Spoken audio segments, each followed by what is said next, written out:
我叫吳錦全，係由1980年開始學師，到現今未有離開過呢個行業。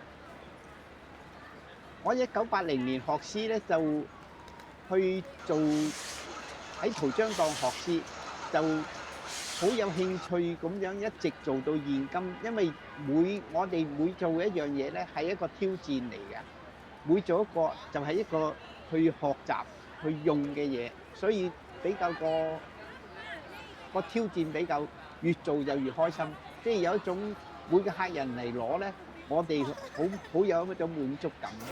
誒，今年踏入45年，現時比較少咗啦，因為以前喺呢條街每一檔都有一個塗漿師傅做，咁因為前輩做就每一個人都係有個師傅喺個檔口度做，現時就少咗咯，因為過咗身就變咗越嚟越少啦。最中意係手挑嘅嘢，因為嗰個每一個客人嚟揾我講出嚟嘅要求越難度挑戰咧，我哋個成功感越滿足感就越高嘅。每個 set 係即係每一個，因為你每一個人個用途。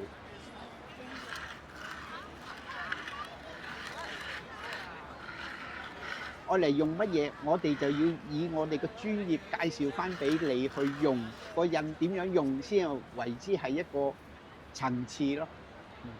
即係個藝術同埋嗰個，我哋做印章咧係有兩個層次，一個咧就做官印，一個就做藝術字畫嘅章。所以官印就唔能夠崩缺嘅，如果寫字畫咧就要行得藝術啲，即係崩崩缺缺，同埋唔好咁工整。嗰個去行嘅，去做嘅嘢係每一個層次要配合翻喺度做咁先得，因為每樣嘢都要有你需要咩用嘅品味、用嘅層次去落，咁我哋先至去做翻埋一齊。因為做個100蚊紙嗰個印咧，就渣打銀行佢要喺啲佢睇見有邊個師傅用手去做，咁佢行過見到我用手去做緊，咁佢話師傅可唔可以做一個咁嘅印，俾個樣板我？我話可以，冇問題。佢話不過我要求你起張稿先，起張稿寫好俾佢。我話冇問題啊，寫好俾佢睇。咁佢然後再翻去，梗係唔係淨係我講又啱啊？佢都要揾人睇過，OK。咁變咗選擇，佢就選擇咗呢個15疊咯。因為寫咗個9疊同15疊去行，咁變咗做起之後，2年後突然間喺電視度，佢一 show 出嚟，咦！我覺好有一種驚喜，咁我哋俗稱我哋嗰種滿足感、嗰種虛榮感就係湧上嚟，即係嗰個好榮幸做到呢樣嘢。沙河係通常一般咧就係做個篆書嘅小篆嘅啊。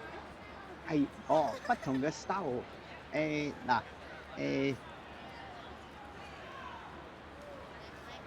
呢個就寫書法用㗎啦，書法用嘅我哋叫行得藝術少少嘅，呢啲就係官印嚟嘅。官印就要行得工整，同埋有個品味出嚟，即係變咗唔好俾人要莊重少少嘅，就係咁嘅意思咯。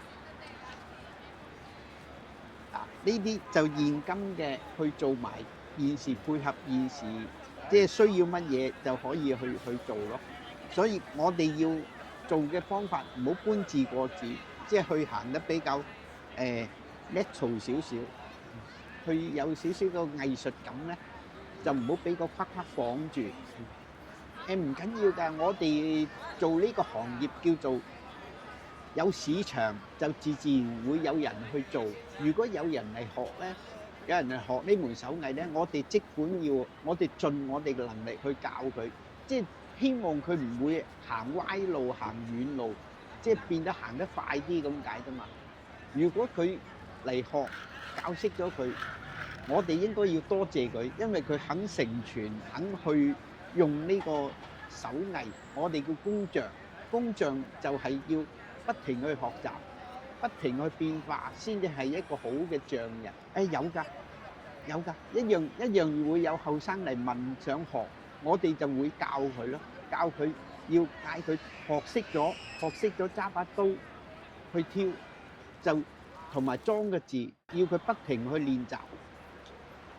學識咗啦，就要將自己嘅 idea 擺落去，咁先係一個好嘅學習嘅嘢。有㗎，有㗎，有㗎。啊，有啲佢不停，不過佢就唔係專科嚟做，不過佢都要做另外一種工作。有時間佢咪嚟，再嚟不停去練習。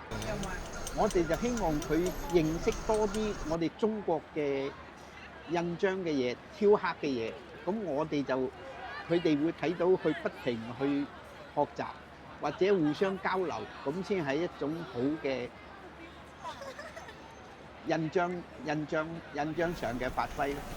我哋希望會多啲人去認知我哋中國嘅文化嗰個印章嘅用途係好緊要啊！要認知嗰個印嗰個 stamp 嗰個 chalk 係點樣用途，用喺邊度，咁將嗰個我哋印章個層次一直提升上去啦。